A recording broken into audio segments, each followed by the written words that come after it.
The NBC 10 I-Team gets resolved. A West Warwick woman is getting a new roof 1 week after we began questioning a solar company after the homeowner complained that her new panels were causing widespread leaks. Sunshine is the best disinfectant. NBC 10 I-Team reporter Tamara Zakarczyk chased down answers to see what went wrong. The state told me roofs over 8 to 10 years old should be replaced before a solar installation. Documents from Town Hall show this specific roof was over 25 years old. We wanted to know who dropped the ball and how consumers can protect themselves. You can see by the videos, it was in several spots, just like really pouring through. That's rainwater gushing from the roof into this West Warwick home just days after a solar panel installation. I had buckets everywhere, towels wiping up the floor. Then it started coming further over into like the kitchen. After 2 days of rain, the entire back room had to be gutted. Kaitlin Meda immediately contacted Bright Planet Solar, which had installed her solar panels. They went up and put some kind of glue, or I don't know what it is. They put something that was supposed to solve the problem. And then the very next day it rained and it was even worse than before. At that point I told them to just take the panels down so I could repair the roof. And then they said, no, if I wanted them to do that, I had to pay $9,000. Meda hired a roofing contractor to inspect the roof. His report states the brackets from the solar panels were not properly installed, causing damage to the roof. The inspector also wrote the town of West Warwick told him the roof was older and not suitable for solar panels.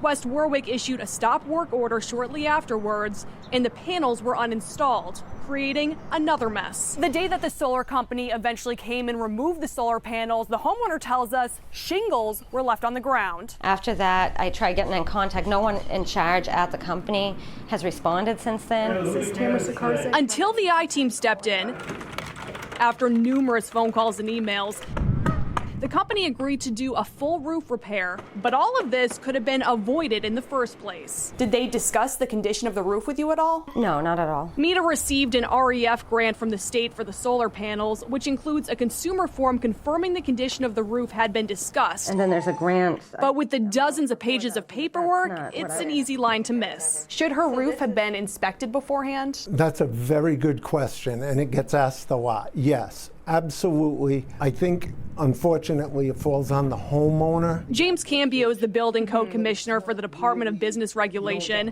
The company confirmed the drone was flown over her roof in advance, but nobody questioned the age of the roof or climbed up to inspect it. The solar companies are not obligated to do that because it's not really in their purview. They're installing the system, and they're not really guaranteeing the life expectancy of the roof. So the solar company's not responsible for it, the state's not responsible for it, the city and town's not responsible for it. Should that change? You know, when saying they're not responsible for it, I think a reputable contractor would make note and probably bring that to the homeowner's attention. Bright Planet Solar did eventually accept responsibility, but in most cases, contracts protect companies, not consumers.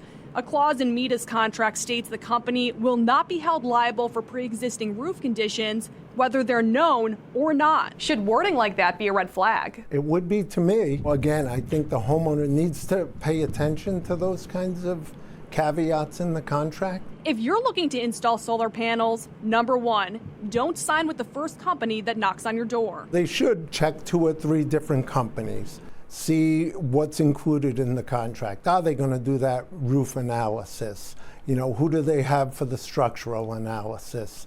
And then get references. I think that's the most important thing for a homeowner that's taken on that kind of a project. The regional manager at Bright Planet Solar told me they had planned to rectify the situation, but it took longer than usual because the consumer wanted to use her own contractor.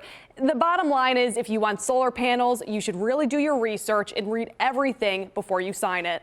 For the NBC 10 I-Team, I'm Tamara Zakarczyk.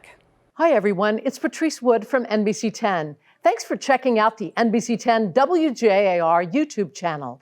Click the links on your screen for more stories from across Southern New England. And don't forget, hit the subscribe button below and get notified anytime we post an update on YouTube. As always, thank you for turning to 10.